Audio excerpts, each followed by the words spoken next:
Ayo, little man, what's going on, everyone? Nick here from Little Man Yugioh, back at again with another video, and this time we're doing a response video for the first time on the channel, and we're talking about the response to this video right here by TCG Rewind, and why Tengu Plant has not come to the level of success as formats like Go format or Edison format or what have you, and kind of debunking some of the things that he was saying in the video, or giving my take on it. So before we jump in, please like, comment, and subscribe so we can keep the French going. It's 2025. We're trying to climb up the subscription ladder here, climb up the views ladder. So we got to make videos like these and gotta get support from you guys. So comment what you think after you're done finishing this video. Was I right? Was I wrong? What is your input as to why certain formats are popular and certain formats are not popular? So to kick things off, and we're gonna make this quick, right? Because I have a couple of points that's scribbled back of this Korean Magician's Force booster box that that I do want to go over. For starters, there's a claim that is made that YouTube and Konami promotion are the reason why Edison is by far the most dominated format in the world. We're getting into a little bit of the conspiracy theories here, boys. We really are. You know, the Earth is flat too, I guess, right? But the reality of the situation is that YouTubers like Simo and MBT and Nim and E3 Yugioh and Keegan and I Am Nerd, Fraser Smith, the reason why they're talking about Edison is because I think they just like the format, just for starters, right? I think that this Edison format in general already had this grassroots event kind of going, because the reality of it is that Go format was the first format, really, the first retro format to get any attention. And that started getting attention around 2010. I remember getting the cards for it the first time around, putting together the Go decks, putting Xarian Universe in our deck. It was all blind and all good. And everyone at one point had a Go deck. Everybody did. It was never because of Konami pushing it. There was very little YouTubers that really pushed it. They talked about it as a potential alternate format for other people to enjoy the game. But the reality of it is, I think that it came across in other fashions, right? And the fact that it has become so popular means that other people have Edison decks. So yeah, one of the claims that he has made in the video is that, other people are not bringing Tengu format decks, or they're not bringing half format decks, or whatever the case may be.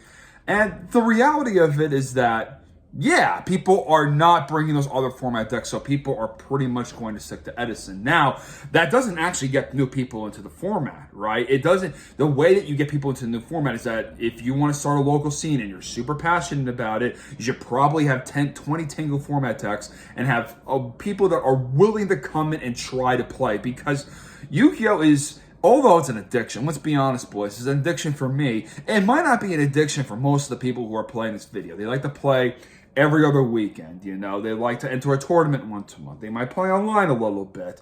They might have some posters on the wall. They might have, watching the anime, and they want to play a little bit of something that's not, special summon 10 million times in one turn, modern Yu-Gi-Oh! But most people, I think, not most people, but a lot of people, I think, are turned off to that. And that's just the reality of it. So I think that the thing that you need to do in order to actually grow your fan base, realistically grow a fan base, is just have the decks around you and with your play groups, and that's how you expand within the game. Because when I was playing initially with my play group, we had our own custom singleton card format that we played that died off eventually. And we had Go decks, and then we also had Tengu Plant based decks. So we also did play Tengu Plant too, but the reality was Edison just became more popular, right? And now let's talk about the next topic here, which is gameplay. So the claim that he makes, and that I think he pulled from other people's opinions, is that the gameplay is a lot more interactive. It's a lot more back and forth. There's a little bit more counterplay in the format. And I actually do, agree with this to an extent. Say hi, Georgie. Say hi. If you like my dog, hit the like button. She's going to be hanging out with us here and there. But, love my dog. But yeah, Georgie, she likes Edison format. She likes Go format. She likes Tengu format. But the claim that, and I do actually do think that Tengu has a bit more counterplay in the format, in their respective format, than Edison does. So, but again, is the game being more fair and more interactive mean that more people are going to play the game? The answer is no. That's absolutely not true. People are getting their asses blown out by Deck Devi and Black Whirlwind out here, and no one bats an eye, right? People see Substitute, take 10 cards out of their deck and just send it right to the graveyard. Easy peasy.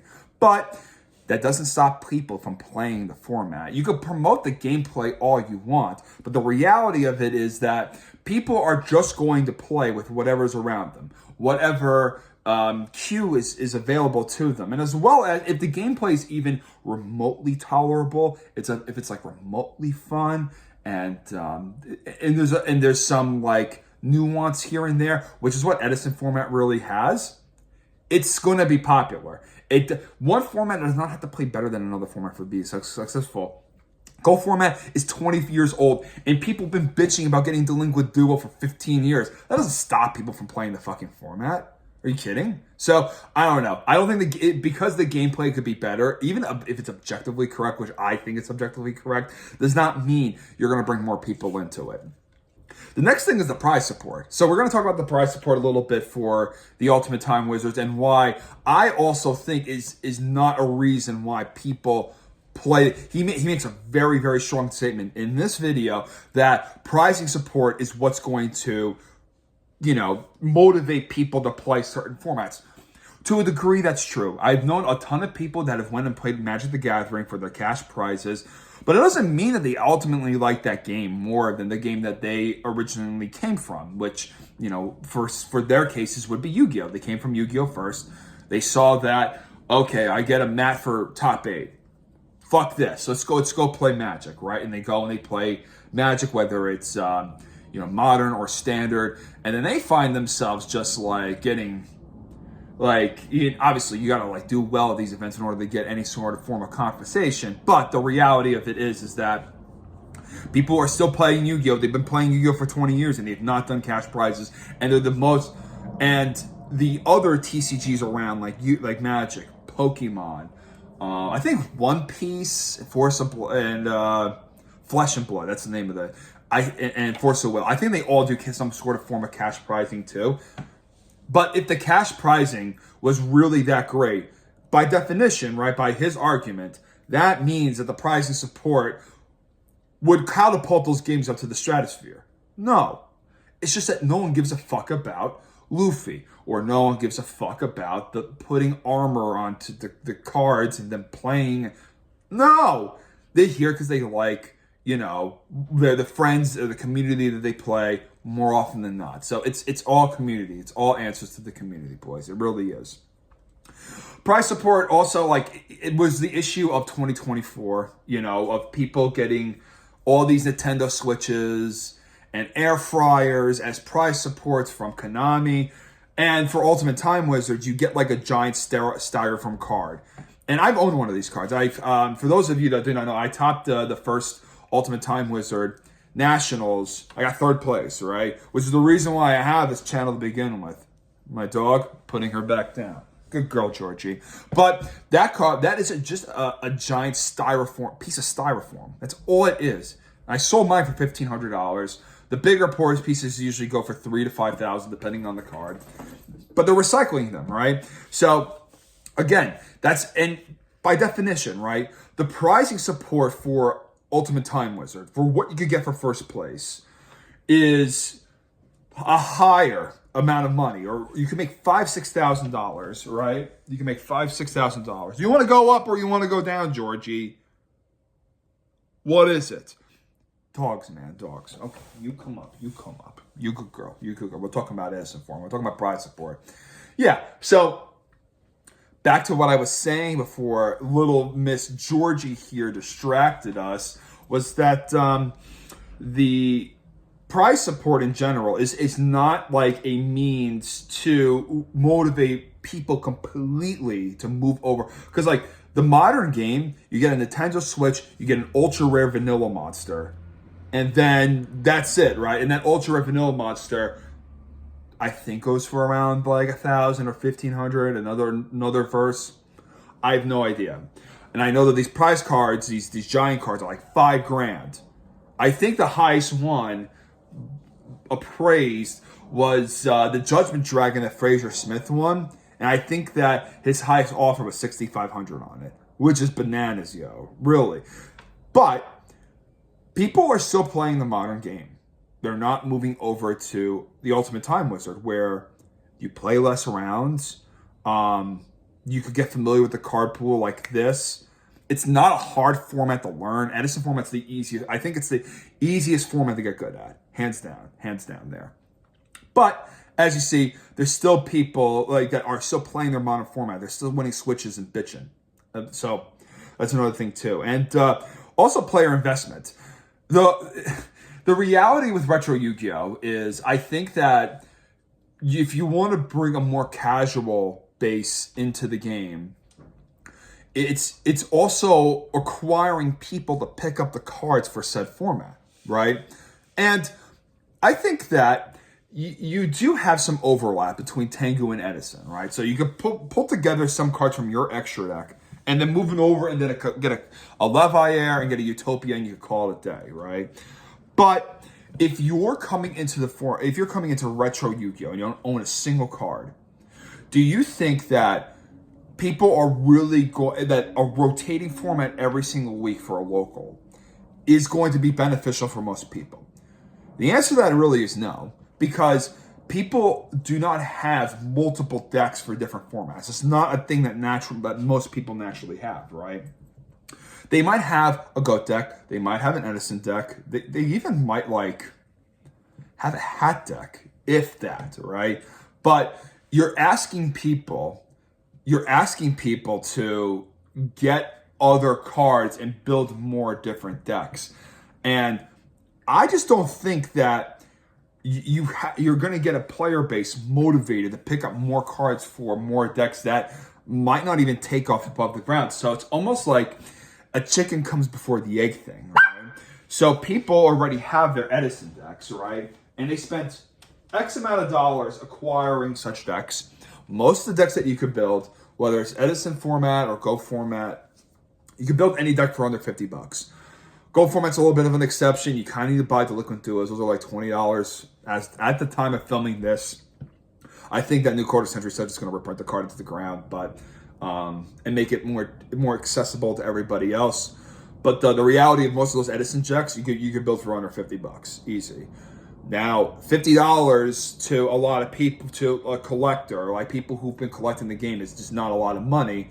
But the reality of the case is that a lot of people are not going to spend $50, etc., over and over again to build what specific deck. And also, if they don't like the deck that they're playing, well, you're going to sell off all those cards, try to get something new.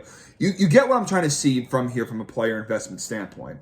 So, like, this idea that we could rotate, like, let's say, have GOAT week 1 of a month and have Tengu week 2 of a month and Edison week 3, I don't think something like that is actually, like, feasible to begin with. Now, let's talk over, like, those are just the generic things that I wanted to say. Now, let's talk about, like, why Tengu Plant will just never get the popularity that Edison has. So Edison has made its stay brand of the fact that it's the synchro format that people, so like, you know, you've GOAT, that's the fusion format and DM format that people play with. This is now the synchro format. And Tengu format is another synchro format with 2 or 3 black cards put into the mix, right? Let's be honest, boys. Let's be honest. So you do have a little bit more extra deck diversity, which is fine and dandy. But the reality of it is that, and personally for me, I went to a Tengu-based format to Edison format. So it felt like when you move from like a year worth of card pool, or you remove a year worth of card pool, you feel like you're playing with incomplete decks. Now, when you're going for Edison to Tengu, the similarities between the two formats are too great. That's just the reality of the situation there. There's a little bit too similarity. They're too familiar with one another. They're too similar to one another. Then, well, Edison and Go, they played wildly differently. Or Tengu and Hat, those play wildly differently from one another. But the reality is that they're all, it's the same, it's almost the same thing. Obviously, Reborn Tengu and Thunder King Ryo and Tour Guide are like the main staples in like everything. Like you almost have 9 slots dedicated for most of those decks that are in that format, right? For the most part. But, you know, and that's the other thing too. Like when people complain about the counterplay, right? How much does that breed diversity? And the fact of the matter is, I don't think diversity makes a good format or not, or make the gameplay good. Diversity has almost nothing to do with that. But to a lot of people and a lot of players who you want residual interest in the format, so they want to keep playing different and different things, right? That's why, you know, the more casual, jank, retro Edison format channels like Carpath, or Cub Games, who does it for Go Format, or even GoFormat.com, which occasionally has those content keeps people engaged within the format, right? And now, in Edison format, what's keeping a lot of decks out is role oppression and deck devastation virus.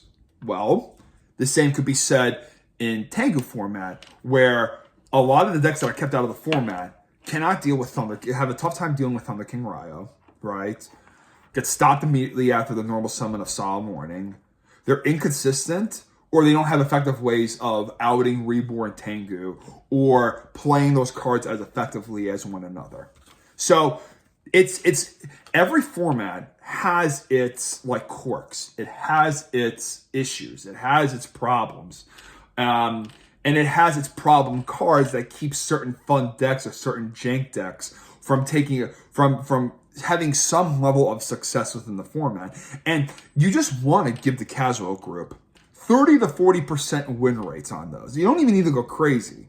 But yeah, it's almost like playing its double Whirlwind Blackwings. And the reality of the fact is that there are just some decks in the format that take those 3 cards and they play against them beautifully. So, you know, unfortunately, it's going to piss some people off too.